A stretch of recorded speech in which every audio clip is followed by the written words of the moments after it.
When you've got inferior product, when you're not studying, when you're not putting your dues in, don't expect to be the successful person and attract the best of the best people. Hello, I'm your host, Dr. Richard Avery, and welcome to the Elite Chiro website Crushing It podcast, the chiropractic marketing podcast where we interview experienced and successful chiropractors and they share their trials and tribulations and their secrets to how they grew their successful clinic.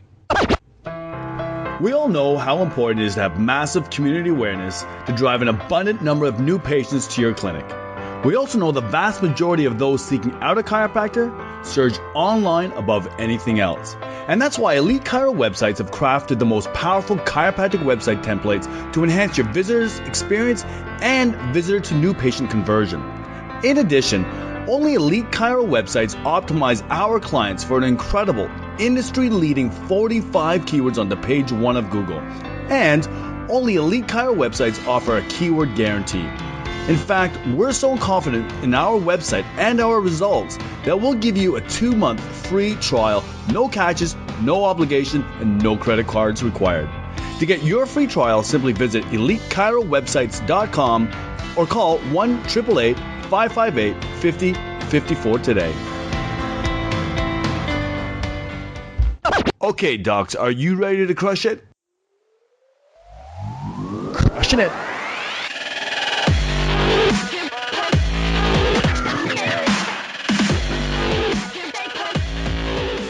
Dr. Moyle has been in practice for over 30 years. He graduated from Life Chiropractic College in 1985, and during that time, he's had the privilege of studying under some of the best physicians in the world of chiropractic medicine and osteopathy. He befriended such notables as L. John Fay, Drs. Arnold Brunet, John McMannel, Janet Travell, and many others. Over the last 3 years, he has synthesized all his work of all these great masters into a simple 6-step protocol and teaches seminars based on that work. Over the last 30 years, he's worked with close to 30,000 patients from 86 different countries, as well as over 5,000 professional Olympic and world-class athletes that fly him to different events around the world to take care of them. He also teaches his work throughout the US and Europe. Dr. Moyle, welcome to the Crushing It podcast. I'm really pumped to have you here. Thank you. It's a pleasure to be with you as well. Awesome. So tell us a bit about yourself and what's new. Wow, that's a long story. To give you the short version, moved here when I was 11 and a half from France to the US. And really, I didn't speak English. I attended high school, obviously. And in high school, just like when we do physicals for the high school kids playing sports, if you had told me I would be working at the level that I'm working at, I would have told you were totally crazy. So you never know what life and what doors open. But moved here from Europe, like I said. My goal was to be a medical doctor, actually, because one of the families that sponsored my parents to move here so we could come to the States was like a second father to me. And in January, I think my junior year in high school, he was diagnosed with leukemia, and by June he was gone. And he really influenced my life, and my goal was that I wanted to find a cure to leukemia because of this man. And as you know, as you grow up, things happen, doors open, and everything led me to becoming a chiropractor. And I've had the experience of working emergency rooms for 3 years. I drove ambulances for 5 years. I actually injured my back lifting a stretcher into the ambulance, which led me to the first chiropractor. And it was kind of a wild story because when he adjusted me, my vision got better. Everything got brighter. The colors were more amplified. And I just couldn't figure out what the connection was from my back to my eyes. And over the following year, other events took place, and met another chiropractor who invited me to his office to look around. And he had a pamphlet on his rack of D.D. Palmer and Palmer College of Chiropractic, or School of Chiropractic at the time. And I went home, told my parents, this is what I want to do. And they could see the conviction in my eyes. And they said, okay, if that's what you want, we'll help you. And that began my journey in 1982. and attended Life Chiropractic College. During that time, I was very, very privileged to be there at the right time to meet Dr. Gillet and L. John Fay and Arnaud Bernier and Dr. Manel, who was instrumental in getting chiropractic accepted into the Medicare program. Even though he's a medical doctor, he went to bat for us, as well as Janet Travell and many, many others. So I have the background of studying chiropractic and studying in medicine and osteopathy from all these great masters, and putting together a system that can analyze chronic and difficult cases that other people just don't even want to touch or they can't figure out. Well, I salivated those. And so as a result of that, like you mentioned, we have patients that come in from 86 countries, some of the best athletes in the world I've got to work with and become friends with. And it's really, again, if you had told me I would be at that level in high school or moving here to the States back in 1969, I would have told you you're totally, absolutely crazy. But here I am. Wow. Great story. And you know what? As you know, the Crushing podcast is all about teaching new docs and even experienced docs and giving them real life experiences of a chiropractor. You know, their ups and downs, their fears, their challenges, how they overcame their challenges, how they become successful. So I really want to start to dive into how you became so successful and achieving what you did. But just like anything else, you know, when you're first graduate from chiropractic, you have these fears about getting into practice. So what was your biggest fear when you started practice, and how did you overcome it? Well, actually, it's a good story. I'm still overcoming it. Um, when I came out of school, I was hired by a doctor because he wanted to learn motion palpation. He wanted to learn what I did. And so he hired me and then started advertising and sending flyers to his patients that I was one of only 3 doctors in the state of Florida with the ability to analyze and correct injuries to the spine and the extremities and sports injuries and so on and so forth. And so what happened is that we took his practice from seeing about 200 visits a week to about 350 within a period of a month and a half. And after about 10 months of being there, I was fired. And Wow. what I gathered from that was that his ego got in the way. And when patients were happy to come into the office, they didn't want to see him. They wanted to see me because I was the expert. And so it taught me very early on that having specialized knowledge can be a dual-edged sword. I mean, it can definitely help you get more results, but other people will also look at you with crooked eyes and not want you around because they feel threatened. And my reality is, listen, if you want to learn, I'll be more than happy to teach you, you know, because we should all be as good as possible. We should all be able to have a specific, reproducible approach that anyone that walks in, whether it's an infant or a 90-year-old person, can be analyzed and figure out the exact problem and solve it within minutes. Right. And But what was your biggest fear? my biggest fear is I knew nothing about practice. You know, in school they taught us you just go out, put your sign up, and everybody will come in. Well, that didn't quite happen. You could still open up, but if you don't know how to run a business, you don't know that you're supposed to make a profit, you don't have systems or staff or policies, and you just want to help people like I did for the first 25 years and still do. But I didn't care about making money. I just wanted to build a reputation. And so throughout my practice, I really should have gone under at least a half a dozen times. And how did you overcome that then? How did you realize that, you know what? I can't just be treating patients because that's just that can't be just my main focus. I have to build my practice. Right. Well, a couple things. One is that I realized that if I didn't start making money, helping people wouldn't matter because nobody would have a place to come into. So I had to get organized. And during that time, I started to get involved with people like Dr. Larry Markson. And that taught me some things, but it wasn't 100% for me.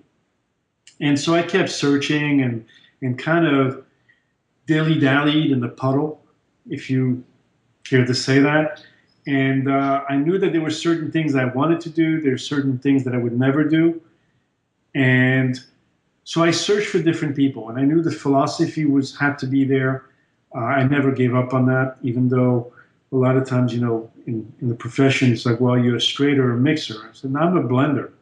But I blend the philosophy of life with the philosophy of chiropractic, and that's what I teach my patients, that even though I can have a different approach than more than just the chiropractic adjustment, the adjustment is still the ultimate tool to get people to where they need to be and to allow their innate to flow.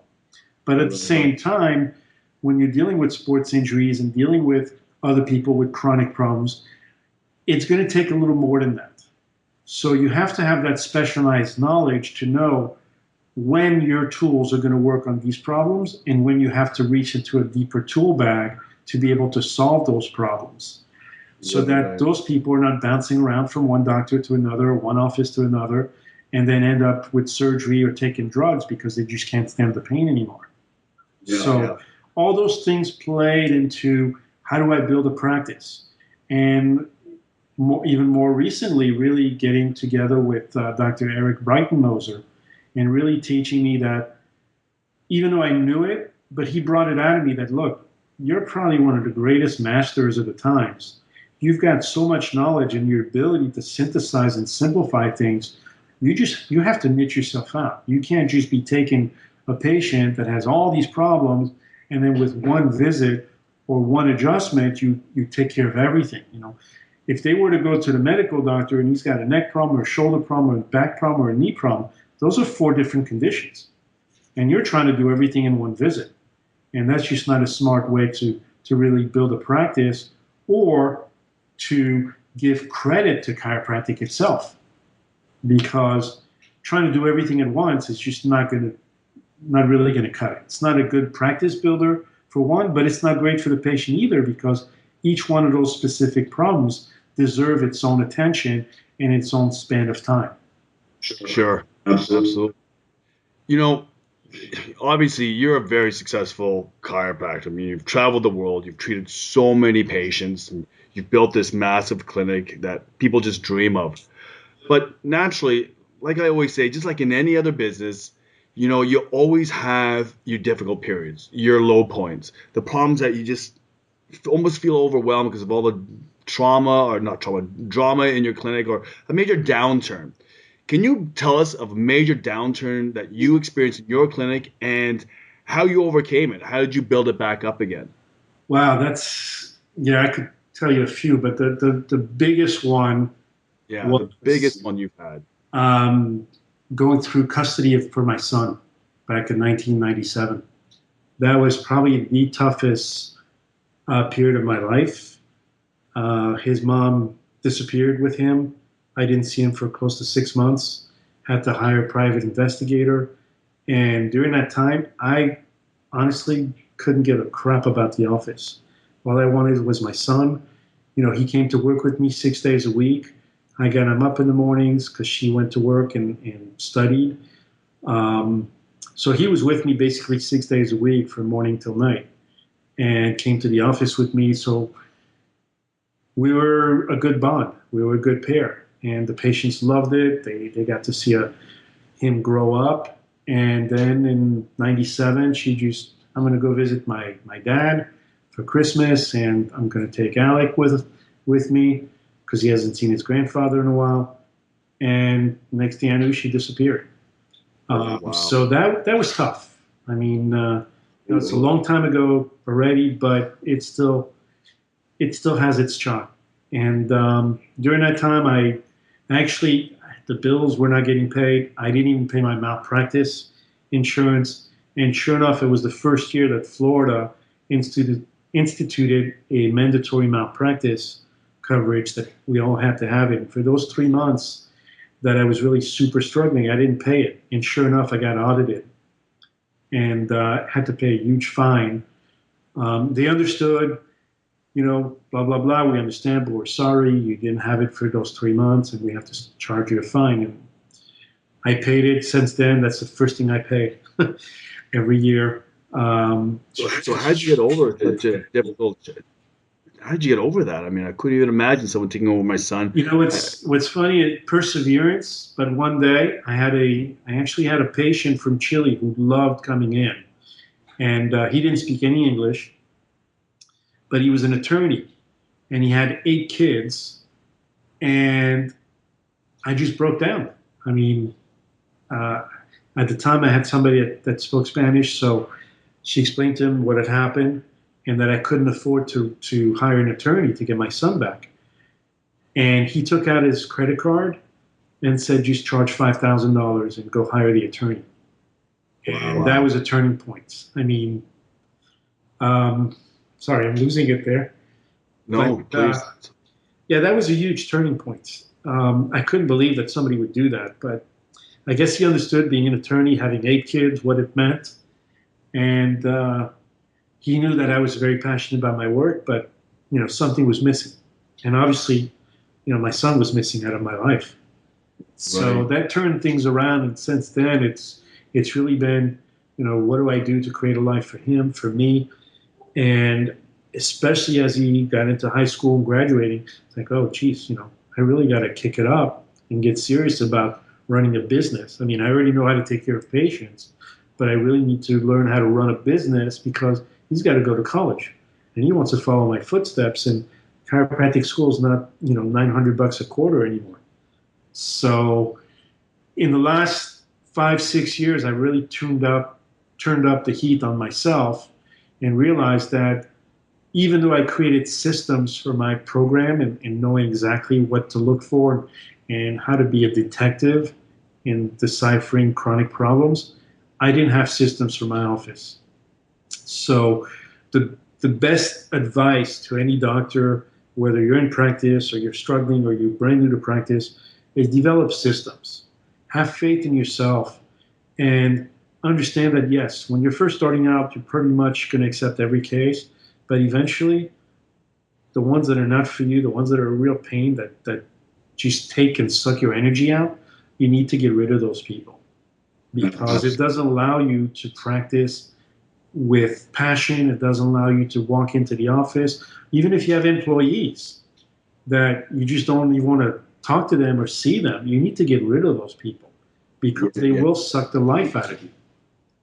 Absolutely. And you know what? Ultimately make your practice crumble. Absolutely. And a negative attitude is so infectious. So infectious. It spreads like a disease, like a virus, and just brings everything down. Not just yourself, your staff, but also your patients. They can feel it. They can feel it, and for whatever reason, they may not know what it is, but they don't want to come in because there's a thick air, you know, and they don't want to be part of that, even though they may not understand why it's there. They just have that gut feeling.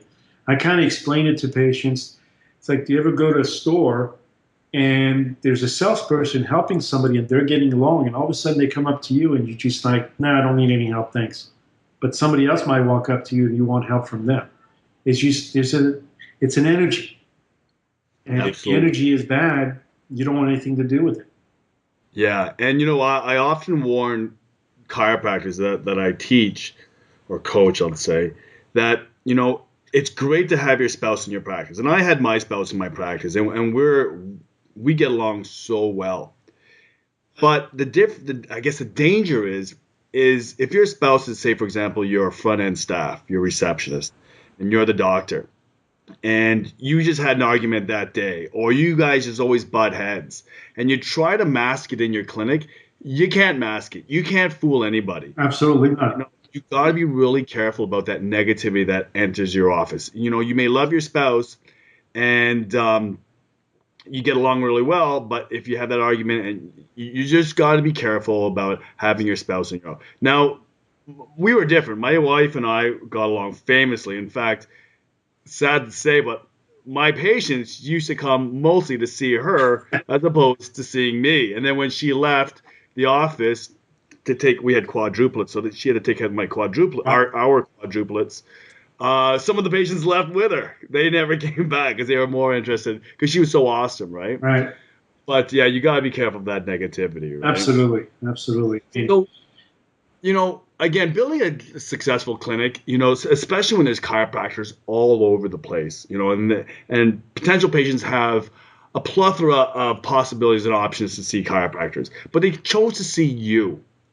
What made your clinic or you or your practice stand out above all others and made people want to come to see you as opposed to the guy just down the road? Well, that's really a good question because we're not the cheapest. We don't take insurance, okay? And if anything, we're probably the most expensive office in town. But I have to attribute that back to my reputation over the years. People with chronic and difficult cases that come in and we solve it for them. They may have been to different, half a dozen different chiropractors or medical doctors or physical therapists or massage or acupuncture without results. And just it's the approach, it's the analysis, and it's the correction of the problem being specific. And one of the things that I teach, and recently I was on the board of it was a conference for trainers and physical therapists, and I was on the panel to be asked questions, and the director of the university came up to me and said after, I want to thank you very much. I said, sure, for what? Because you said something that was very powerful. Stop looking where the pain is because the problem's not necessarily there. And so in chiropractic, we have this thing about, let's get to the cause. But yet the first question is, where does it hurt? Who cares where it hurts? The pain may be because of the problem, but maybe, and more likely, it's a compensation due to a problem that's away from where it hurts. And so by being different and looking at people globally, I think that that's made a difference in the approach that we take and in the results that we get.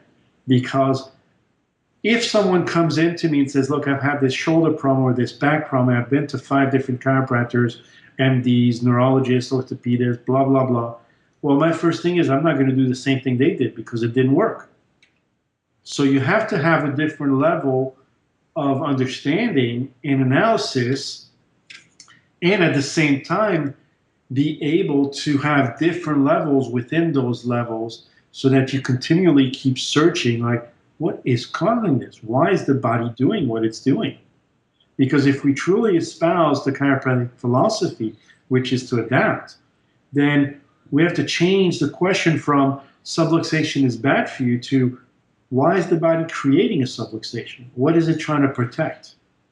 What is it trying to avoid that would further cause even more damage? And I think that a lot of chiropractors don't ask those questions to themselves or of the body.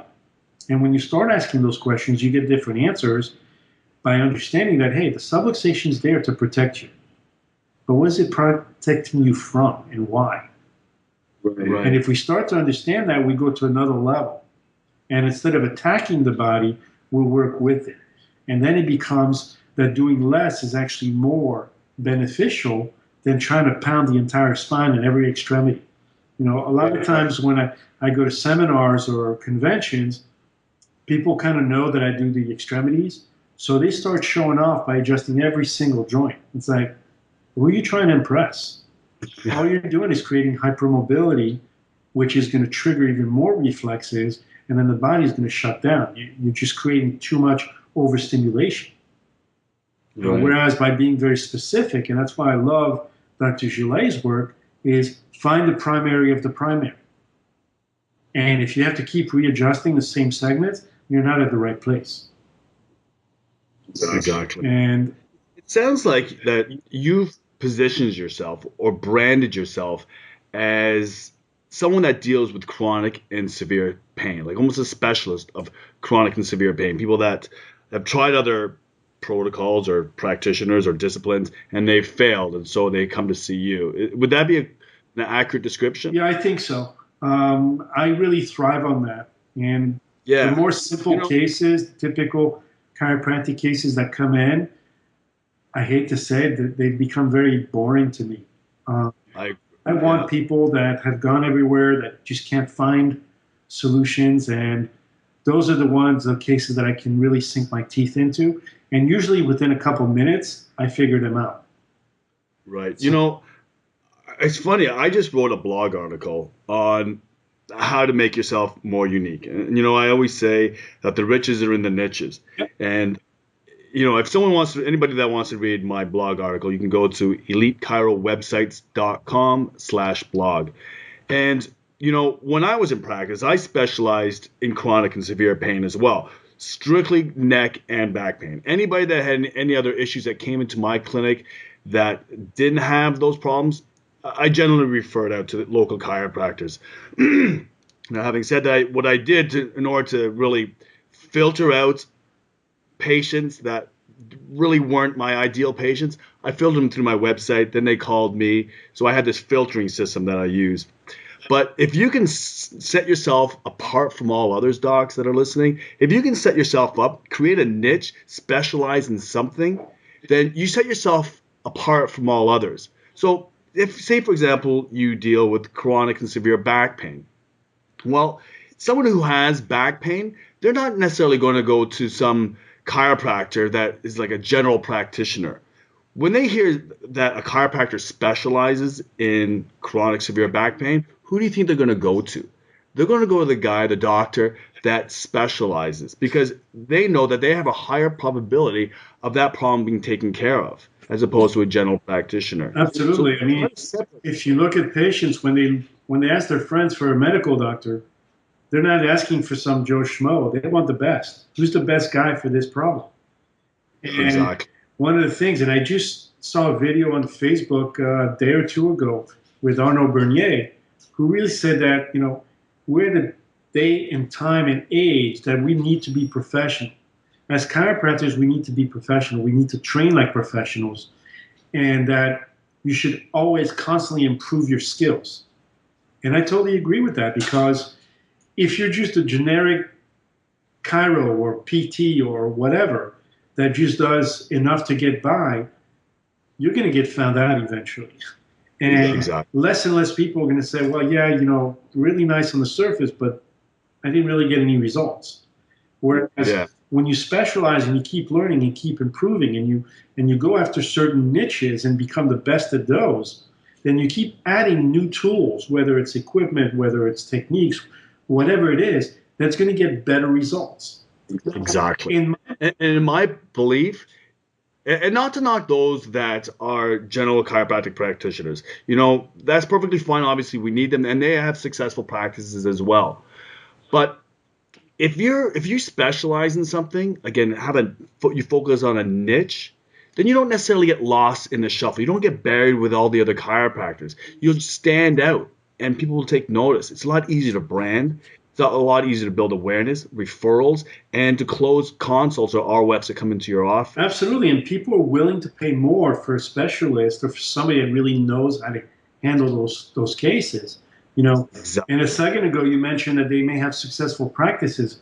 Sometimes it's because they think by seeing a lot of people, that's a success. The problem is that some of those people that may have, let's say, a disc problem, and you keep adjusting them, but you're not really addressing the disc, you're actually creating more damage. And eventually the pain keeps growing, and they get to a point that they're going to go see the orthopedist and the neurologist, and the neurologist is going to do what they probably didn't do, which is send them for an MRI, realize that there's a herniation or a bulging disc, and then the blame gets turned out, well, that chiro probably did that. When in reality, and we just had this week, 3 patients that were going to chiropractors that, they love the chiropractor, but they weren't getting any better. And they finally went to their MD. They were sent out for an MRI. Sure enough, they had a herniation. Now, my belief is that if you have a herniation, I understand chiropractic. I've been 34 years in it.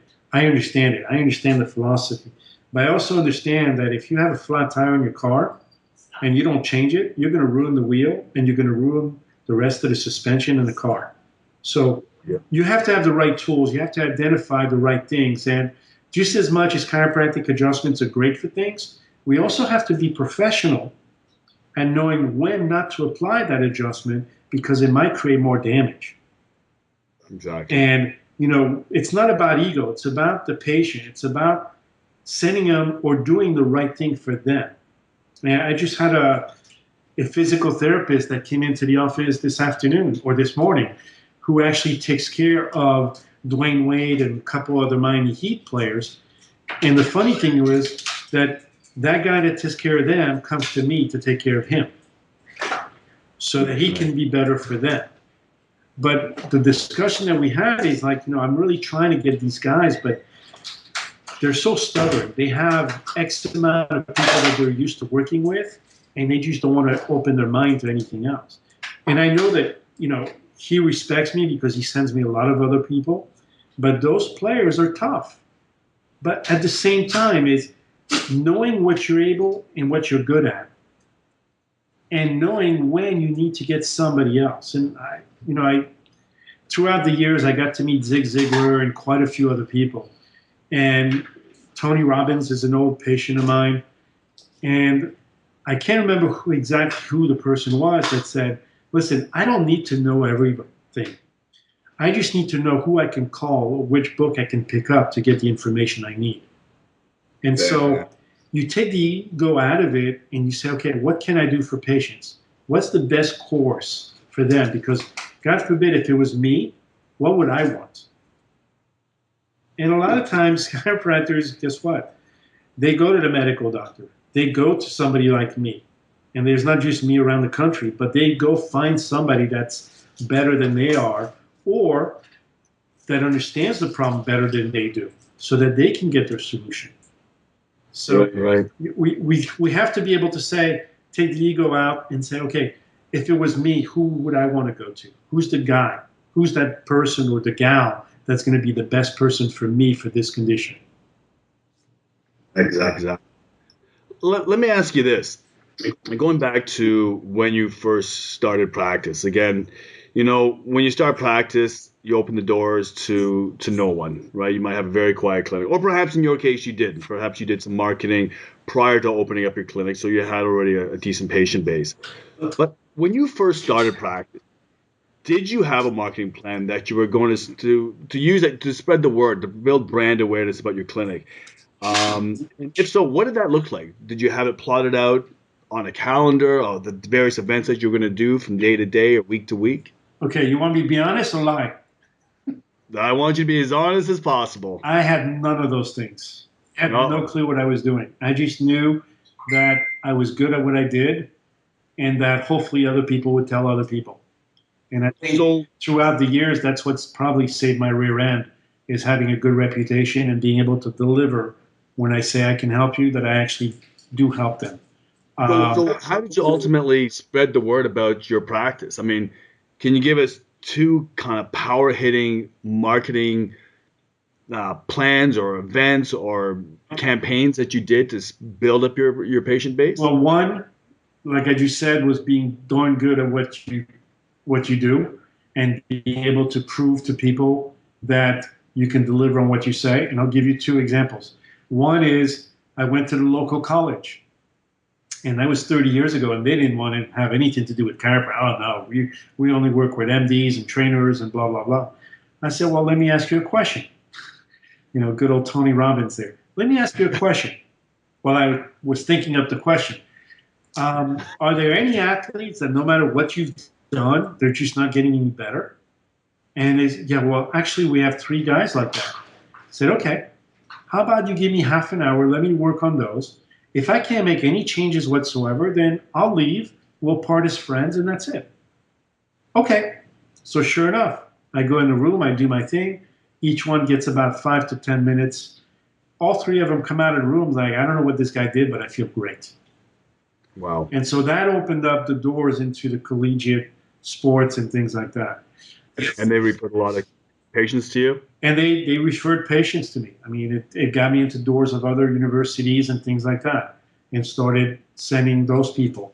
The other thing that I did, because I really wanted to specialize in extremities and sports, and back then in chiropractic, really, you didn't have that subspecialty, was go to the high school and offer my services to do free physicals because the kids have to have physicals before they can participate. Right. At the same time, I thought, for kids to come into the office, They don't have driver's licenses, so who else has to come in? Parents. Parents have money. If there's a problem, they're going to want to pay for it, obviously, because they love their kids. And by exposing them to the office, maybe they'll realize, hey, you know what? I have a neck pain. I have back pain. I have this. Just like when you go anywhere and they ask you, oh, what do you do? I'm a chiropractor. Oh, I have this neck pain. You think you could help? So it's the same. It was the same principle that I understood that by exposing the office, I would eventually be able to get more patients. And that's exactly what happened. But I niched it in the sports realm. And one of the coaches at that high school was actually a wrestling coach, was hosting a tournament. And it happened to be the Olympic Greco-Roman wrestling coach coming to town with the team. And so they were impressed with what I did. Some of the guys were really injured and just had to compete, and I was able to figure out the problems through motion palpation. And as a result of that, they wanted me to travel with them. They invited me to the Olympic training camp in Colorado Springs. I was in the history making, as I call it, the Olympic trials in 1988 to see who was going to go to Seoul, Korea as part of the Olympic Greco-Roman wrestling team. So I got to be part of that. And then it took another 20 years to be able to go to the next one. And part of that was because I didn't have a plan, because I didn't have a system, because I didn't have all the things you mentioned before, plotting it out, I didn't know how to follow up with that. So instead of going to the next Olympic trials and the Olympics and all that, it took me 20 years to get back there again because I didn't have the plan, the confidence to really go after that market. And it was really stupid. Confidence is a big thing. 20 years. Right. Confidence is a big thing. A lot of people don't like to get out of their comfort zone. But you know what? Once you get out of that comfort zone, just like you did, that's where all the growth is, the greatness is outside that comfort zone. So, sometimes you just got to grin and bear it and just do it. Do what you need to do, even though you may feel uncomfortable. But then you realize, as soon as you start doing it and you get the wheels in motion, you look back and you think, what the hell was I uncomfortable for? Well, there was no reason to be. Exactly. Yeah, you got to just docs out there, forget about your comfort zone. Get out of it. Yep. Explore it. The more you get out of your comfort zone, the more you build yourself up as a person, as a doctor, and ultimately build your practice to the success level that you want to achieve at that. And you got to be willing to step out there and maybe look like an eccentric fool. But you know what? People are going to remember you. And you're not going to be the norm. And when they do have a problem, because you're stating your intent and your intentions and your message, the people that resonate with that will come find you. Exactly. And you'll be able to charge what you need to charge. And not have to see tons and tons of people just to pay the bills, but instead charge a fair fee that gets you to make more money, see less patients, and also have a life. And you know what the funny thing is? Especially for you new docs, as I had mentioned in a previous podcast, you new docs out there, with all this overhead you have your student loans, car loans, you have your practice loans or whatever the case may be, $1 to you is like $1,000. It looks like $1,000 to you. You don't have this like money concept. But believe it or not, the more you charge, the busier you will be, and the more your patients will become compliant. So you'll have better patients. And in addition, charging more is one of the essential components of perceived value. Absolutely. This is mindset. It's like, for example, and I always use, it's like if you have a pair of Levi jeans versus a pair of, say, True Religion jeans, same basic concept. One you're paying, well, in Canada, True Religion's is like $300. I don't know, Levi's or something, I don't know, $40 or whatever. Well, they're the same jeans, but you're going to wear the True Religion, even though you paid a hell of a lot more, just to show it off. You feel better. You want people to see it. So it works the same way in business, in all types of business, and it definitely applies to chiropractic. So don't worry about charging more. I did the same thing. Dr. Moyle charged the same thing. He says he charged more than his local chiropractors. I did the same thing. and I was grossing as much as you probably, sorry, just as you are, you're grossing a lot of money per month, right? And netting a lot of money Well, per and the month. big thing is too that if you're going to charge, you better be able to deliver the service. Big, So good you better point. be damn good at what you do. And Very if you're good going to point. say, I can help you, I can do this, I can do that, you better be able to back it up. Otherwise, you're going to look like a fool and you just destroyed your whole reputation. Exactly. And reputation, negative opinions or comments will spread like wildfire. It'll spread throughout your community very, very fast. So let me ask you, now that you have all these patients coming in, what was the thing or what did you do or what did you say to increase the likelihood of that consult undergoing your care? You know, the big difference is when I started, I was counting on every patient. Now, if I don't want to accept them, I can turn them down. And I think that that goes to number one, confidence, but also understanding that if that patient, and it's not to be derogatory to any patient that's in pain or any person that's in pain, but some people are just a pain in the neck and they bring the office down. And to be Right. honest with you, I'm in the office to have fun and to help people and to do something for humanity, not to have one person or two people bring it down and make the whole day a downer and like you don't want to be there and affecting every other patient in the office. So for those patients that are your ideal candidate, the guys or the girls, sorry, I'll just say I use guys generically, Right. but for those patients that you really want to have come into your clinic, is there anything in particular that you would say or do to, I know confidence is a big factor, but you know, is there anything words that you could say that really help convince the Well, I think, I'll give you, for example, we do a lot of non surgical disc treatment. Okay. I happen to be one of the instructors, or I was one of the instructors for Parker University, the continuing education. And I was the first person to actually receive the specialist as a spinal decompression doctor. So I was the first person to receive the certificate from that program and taught 6 or 7 different programs. And I just needed to go a different way because with the academics, you have to stick to certain rules of the colleges and CCE and so on and so forth. So it kind of prevented, in one sense, being able to tell the story. Just like all the new practitioners coming out of school, when they teach you technique, you have to have the tie with the line of drive and this and that. Well, you know what? In real practice, it doesn't work like that. So I wanted to be able to put out the information that we needed to put out to get the best results possible. Okay.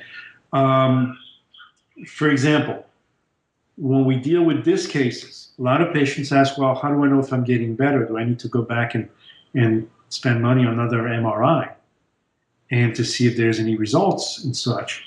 So that kept coming up as a question during seminars. And on the way back about 2.5 years ago, while I'm on the plane, I'm like, oh my gosh, take a lateral x-ray, overlay with clear acetate, plot out each corner of each vertebra, okay? Because we just presented a paper that showed that on average, after a 3-month series of treatment, that there was an increase in disc height by 17%. And so that played on my mind. Then I thought, okay, we plot it on the acetate. Every 30 days, we take a new x-ray, lateral x-ray, and we replot. And what's happened is, in the first 30 days, there's not much change, if any at all. But by the next 30 to 60 days additional, so 60 to 90 days, when we replot the acetate, all those dots have changed, and you can see that there's an increase in the curve and also the thickness of the disc. Okay? So being able to prove and have the knowledge that when you tell somebody, listen, I've analyzed your case, I feel that we can get this, this, and this as a result, and then you can prove it. Now you're in the, not just confidence, but you have proof that you can deliver. And as a result of that, those people can sense it. They feel comfortable in your hands. And you also make it so that it's financially feasible and affordable, but at the same time, so you can have a good life as well. right? And it sounds like that by doing periodic examination, it sounds like obviously you did a number of them during the course of the patient's treatment, that it really helped with maintaining patient compliance. Would you Yes, agree with that? yes, because they're looking to see if it's changing, you know. Right. And a lot of times we say, "Oh, we're going to take an X-ray," and sometimes you take an X-ray and it looks worse. Well, it can be And what because was your the body is compensating and changing and adapting as well. right? Absolutely. But what we've seen in the last 2 years of doing this is that usually by the third to fourth month of doing decompression therapy, using the best of the machines, okay? Because there's some machines out there that say they're decompression and they're really traction machines. That's a whole other Yeah. story. Oh, I know. And cheap knockoff traction. Oh, I know. It's terrible. We're able to prove what the research has shown, but we do it without being a research center, just showing it black and white. Look, this is how you were when you started. This is 1 month later, 2 months later, 3 months later, 4 months later. And they, oh, wow, that's changed. Look at, there's more curve, there's more this, there's more opening, there's more this and that. And so when you start building that up and seeing it and having it concrete in front of your eyes, you know that whatever treatment you're suggesting or whatever care plan you're going to suggest to the patient or the practice member, you know that it's based on facts and not just, oh, I learned that in school and I think it's supposed to work and the old fake it till you make it stuff. No, this is proof. This stuff works. And I wouldn't have invested the amount of money I've invested in 5 different tables if it didn't work and didn't produce results. Exactly. And you know what? For you doctors out there that are listening, it's so important. I know doctors and I've coached doctors that they didn't even do initial examination. They just threw them on the table and started banging out the adjustments. I cannot tell you or stress to you enough that do not do that. Do a preliminary examination, ortho, neuro, palpatory exam, history taking, all that sort of stuff, and do periodic examinations throughout the patient's course of care.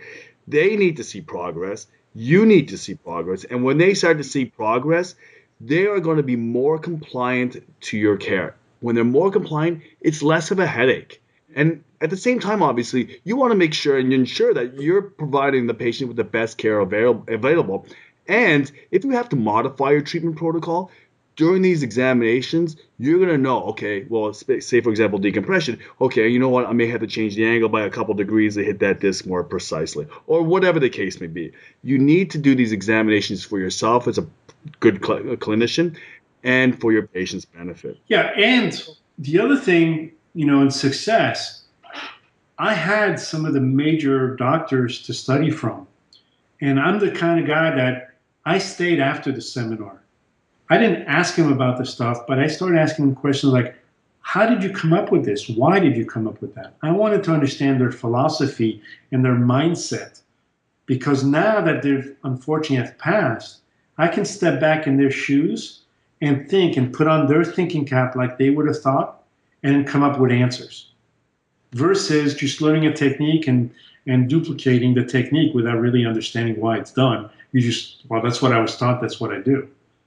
Right. So that's one thing. The other thing, too, that I see in chiropractic, and, for all the listeners, please, just because it's cheap or you can get a better price doesn't mean it's a good piece of equipment.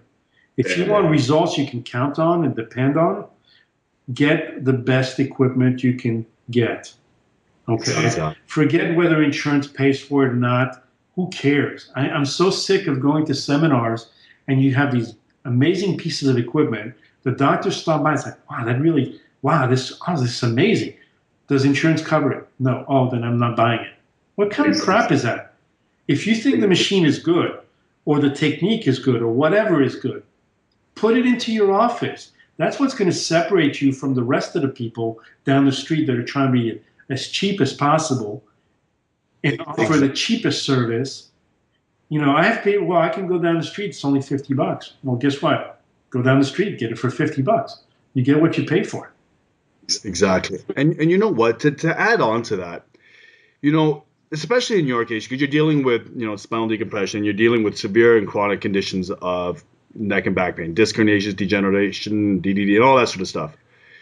You have people that are in a real desperate situation. They can't work. Their marriage is on the rocks, perhaps. They're on this hardcore pain medication.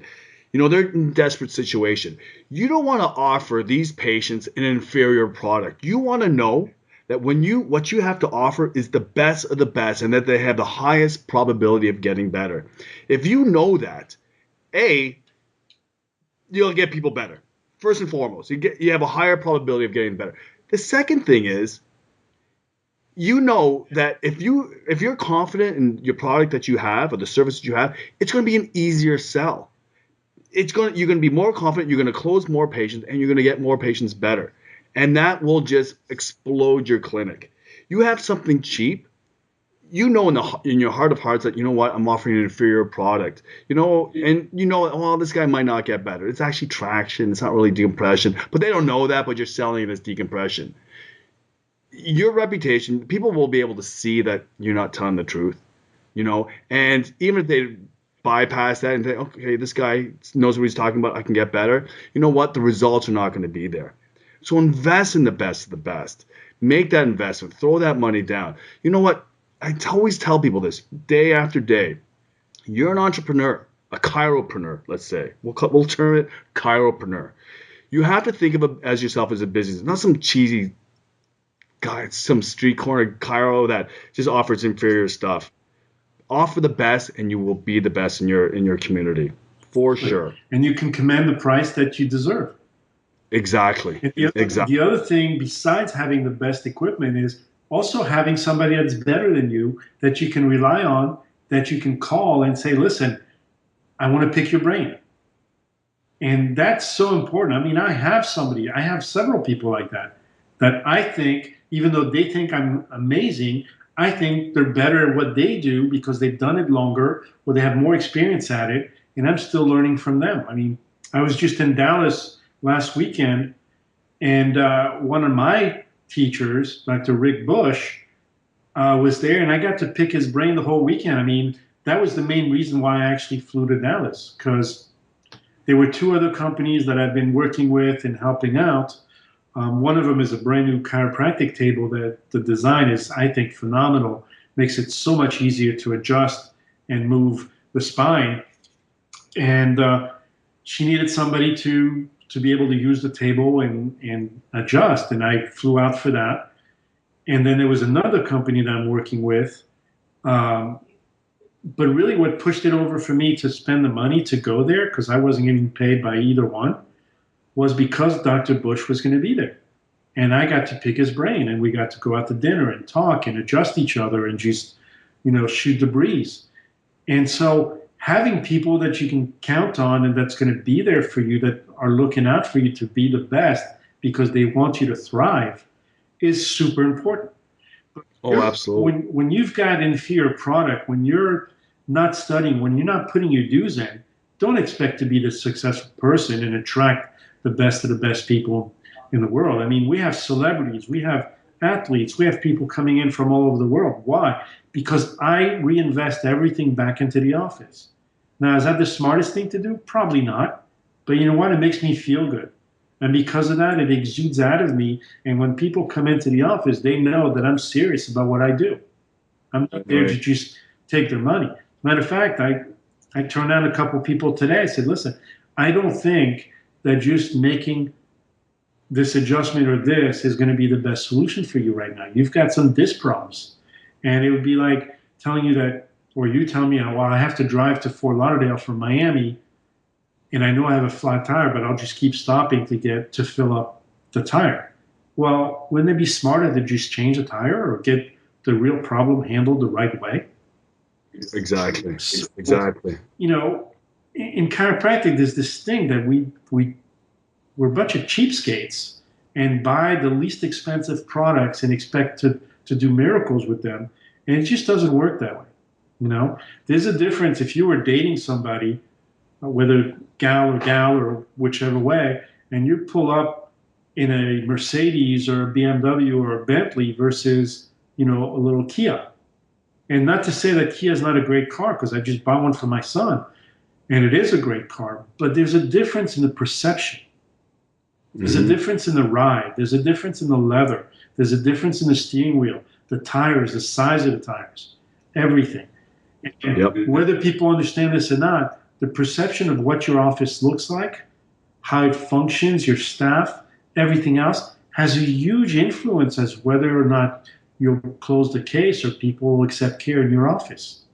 Exactly. And that's just another excellent component to perceived value. Well, I'll give you a great example. When I was a paramedic, I befriended a few emergency room doctors that were plastic surgeons.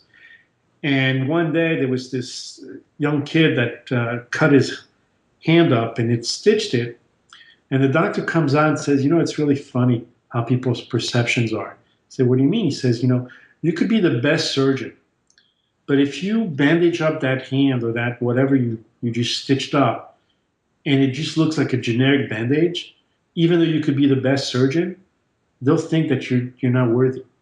You could be the worst surgeon, but do a fantastic job at bandaging the surgical thing that you just repaired, and they could think you're the best surgeon in the world. And yet, one could be the best, they just don't finish up the job. The other could finish up the job, make it look great on the outside, but the inside really is inferior. So perception plays a huge role. And I think all the listeners know that. I mean, if you're going to go out and buy a shirt or buy whatever, a TV, you know in your heart you want the best. Now, can you afford it? That's a whole other story. But most people know that they want the best for what price they can afford. And eventually, when they're making more money or they have more money available, they will buy the better thing. And it's no different with patients. They want the best. They may not be able to afford it right now. And sometimes we have patients that, they really want it. They can't do it. They come back a month or 2 months later. They went home and saved because they want it from our office and not the guy down the street. And it's super important to understand that. Just because they said no now doesn't mean that it's no forever.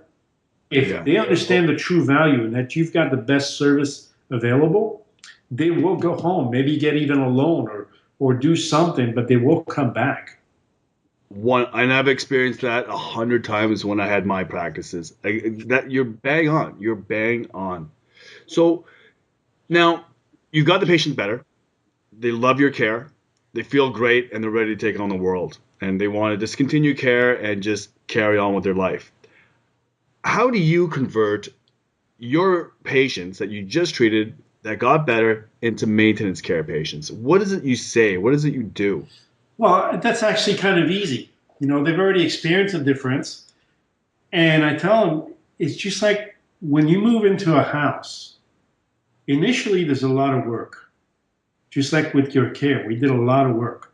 But just because you moved in and you've got all your furniture and everything's all set up, does that mean you never take the trash out or dust or vacuum or run the dishwasher or do the laundry or anything else? I said, well, of course. I said, it's the same thing with your body. We've got the main problem taken care of, but you now know that it took years for that to come about. And the smart thing would be to now maintain it. And it doesn't take as much work. If you were coming in once a week, once every 2 weeks, once a month, once every 2 months, it really depends on you. We can always add more, but if we do too much, we can't take that away. So my personal is that I think people should be seen once a month, okay? Because you go through your stuff, and now, especially nowadays, more people are on computers. They're using their phones to text, head down position, and they're stressing their systems out.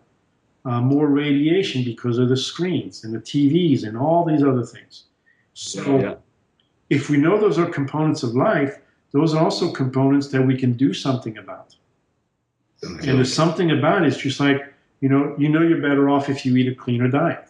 You're better off if you drink more water. You're better off if you stay away from sugar. You're better off if you don't smoke. Now, those choices are up to you. But innately and logically, people know this already. And so if they've seen that they were in really deep trouble and you got them out of it, and it took some time to get that way to stabilize them, you can only suggest, you can lead the horse to water. You can't make him drink it. Okay. And you should be getting 7 to 8 out of 10 people that say, you know what, that makes sense. I don't want this to come back, and I'm not getting any younger.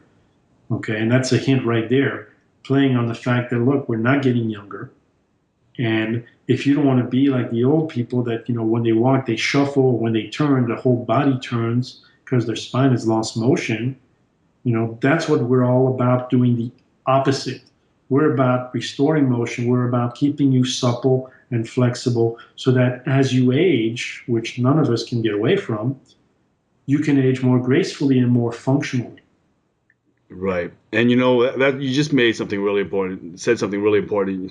You probably just didn't realize you said it because you're so convincing with all the patients that you have. But when trying to convert someone into, say, a maintenance patient, try to relate it or have a make a relation. Tell the truth. And that they're familiar with. Like, if you don't want to be one of these older guys that shuffle around in a lot of pain, then you know what? It's better to maintain yourself in a good, whatever, keep your spinal health good so you don't develop into something that they can relate to that. They see it on an everyday basis. And when people see these older people shuffling around, who doesn't comment on it? Oh man, I'd never want to be like that person. And I think the big thing too is that when we go through our initial, prior to the adjustment, even though I do motion palpation as a base, and I relate, just like we had this guy this morning came in, he's been running and he had when he breathes, he had a little bit of difficulty, but when I analyzed him and motioned him, he had a problem at T5. I said, have you been having problems with your stomach? He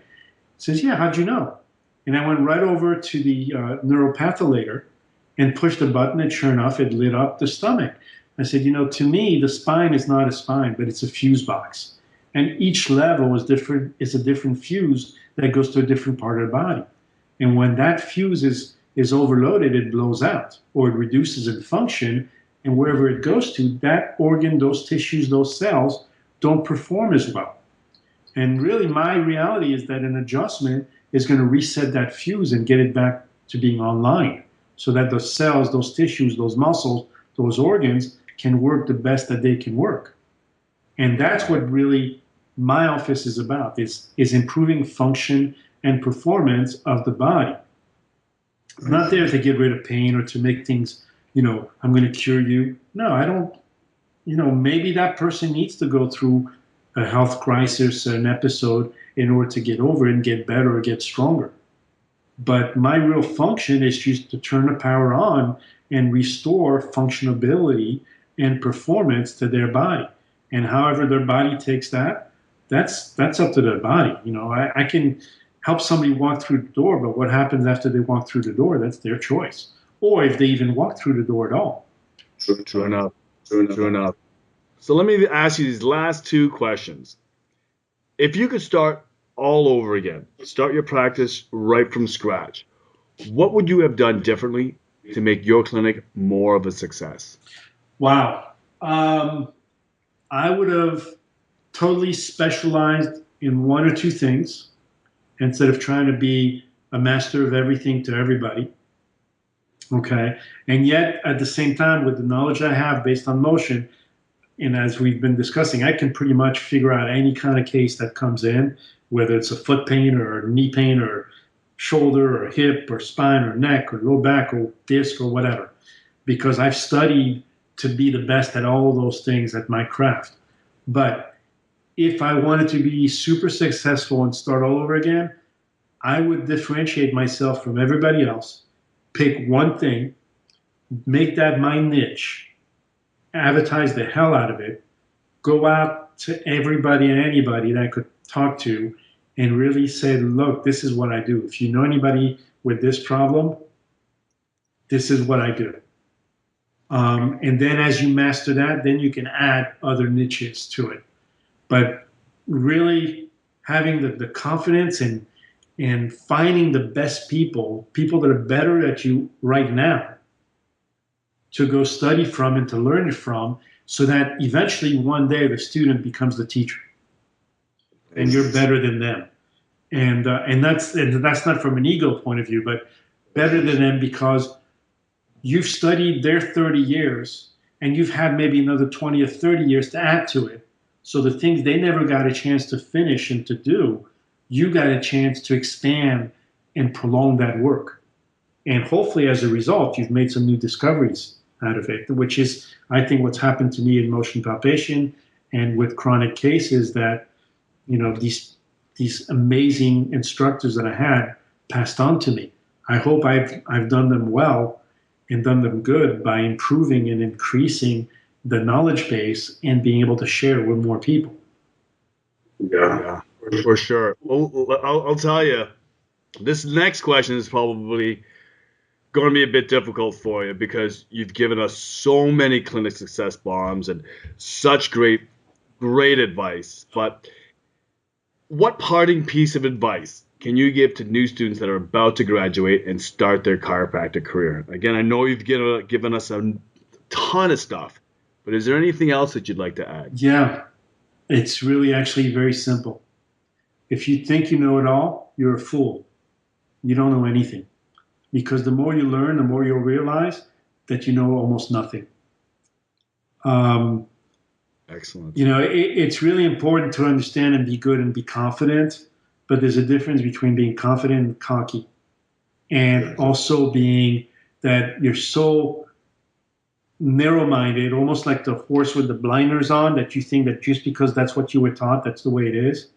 When I went through school, we were told that disc herniations only have two solutions. One is eventually the body will fuse itself, or the second was surgery. And 20-some years later, I find out that there's this thing called spinal decompression. And it works. And it helps to restore the pump mechanism. It helps to rehydrate the disc. It helps to recreate distance between vertebrae and the IVF. And it's amazing.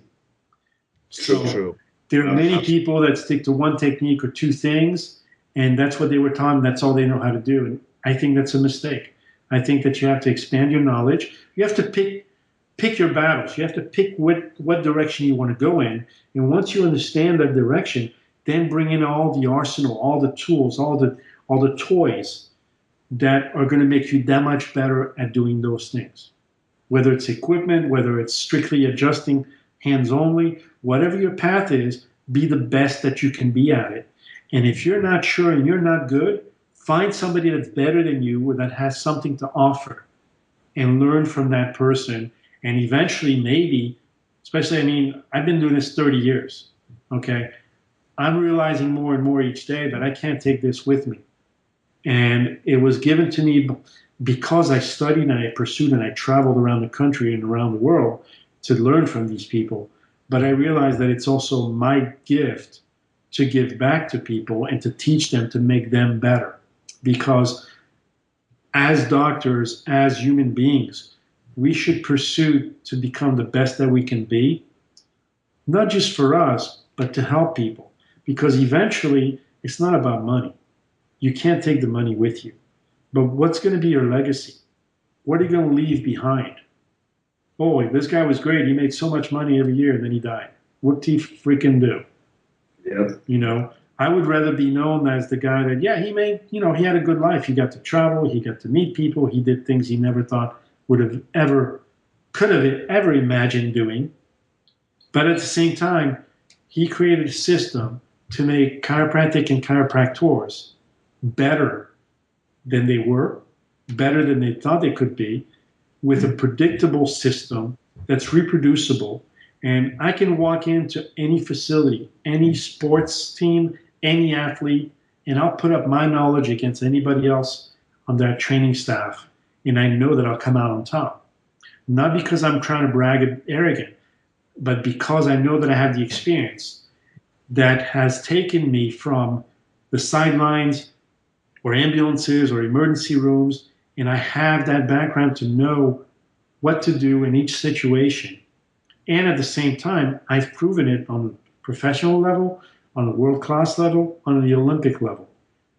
All these athletes that I've worked with has given me the insight to develop a system that says, okay, how do I get these people to be able to perform better, decrease injuries, or correct whatever they're going through right now so that they can get back to being active. And one of the questions that took me over 25 years to figure out, based on my system with athletes, and that gets me in the door every time, is do you ever have days where you go out and practice or train or play whatever sport you're doing, and you just everything flows and you're awesome?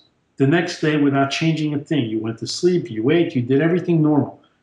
All of a sudden, it's like nothing is working that day. I mean, you can't. It seems like you can't do anything right. Yeah, and every single athlete I've ever asked this to, and no matter what level, they always say, yeah, I have those days.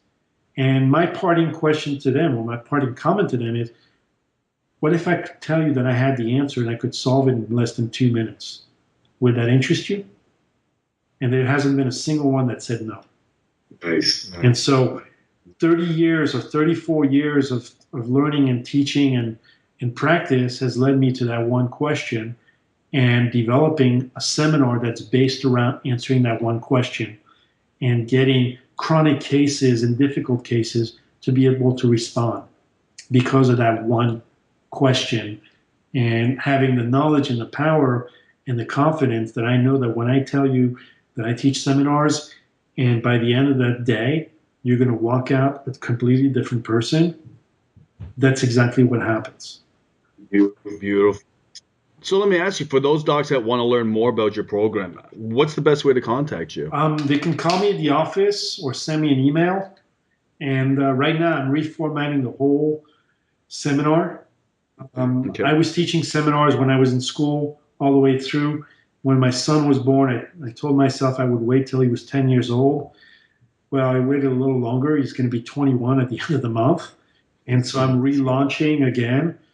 Some of the seminars is I speak spine, I speak extremities, I speak sports injuries, and then I'm working on another one called I speak herniated disc.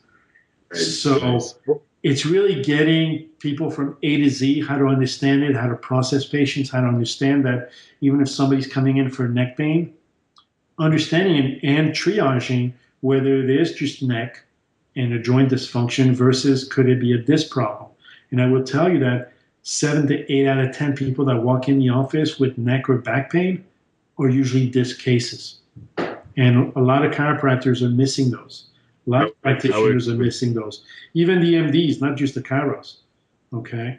But that alone, understanding and having the equipment to be able to handle that, that was one of my frustrations working with athletes, because when they weren't responding and the pain was still there, and they eventually got frustrated that I wasn't getting results, which happened, and I have to say that was very seldom, but it did happen.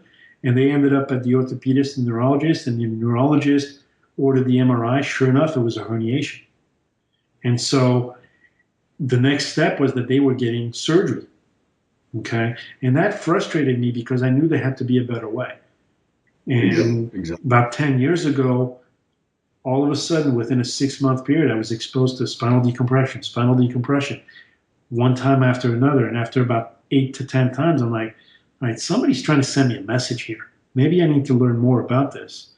And when I did, it really opened up a whole new world to me, and it stabilized my office. I mean, I will tell you, here's another hard time that I had about 2.5 years ago in Miami Beach. They decided to redo the entire road because of flooding. And my office was pretty much a war zone for 1.5 years. People couldn't access me, and I don't even know how I stayed alive and in business. But what saved me every month was not the chiropractic adjustments and that income from that, but actually the decompression cases, because I could have 1 or 2 cases and, that paid the bills. Actually, more than 1 or 2 cases, but it helped amongst the other services that we did. For sure. There's no doubt about that. I mean, you said it before, as an entrepreneur or a chiropreneur, if you offer one service, you have one source of income. If you go down or you're injured, you're dead. You have no income. Exactly. But like I always say, and I'll say to the day I die, you're an entrepreneur, a business person first before you're a chiropractor. Absolutely. You're a chiropreneur, so you got to think business. You got to think practically in order to survive and grow and thrive. That's what took me 25 years to figure out. I just know I'm a chiropractor. No, I'm a business person too. And if I don't run the office as a business, I have no office to run because I'll be out of business. And so any business doesn't offer just one service. They offer a multitude of services and hopefully really good services.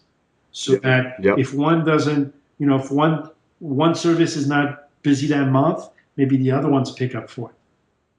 And so on and so forth. And at least that way you always have something to rely on. And you have a different source of patient base. Somebody might come in because of neck, but maybe they're also way overweight. Or maybe they come in because of disc, but they're way overweight. Well, I can treat the disc all day long, but if they don't lose weight, we're not going to go anywhere. Exactly. And so being able to understand, does that make me less of a chiropractor? Maybe to some people. Or does that make me a better chiropractor because I'm addressing all the different things?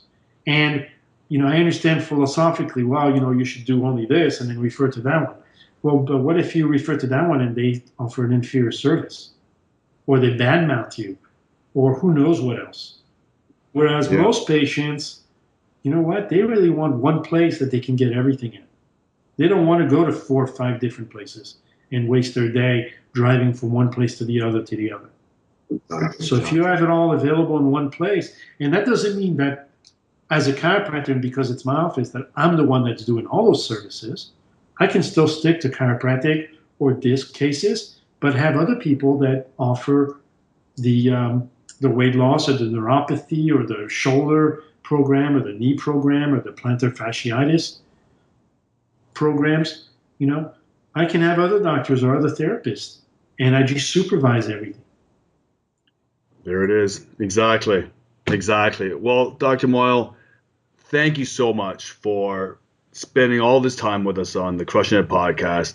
Again, the information that you provided was outstanding, and I really appreciate your openness and your candor. So thank you so much. You're very welcome. I mean, it's all about helping the young people and even the people that are out there struggling. There's no reason any chiropractor should struggle. And then, be going month to month or wondering how they're going to stay alive and open. There's no reason for exactly. And that's why I created this podcast.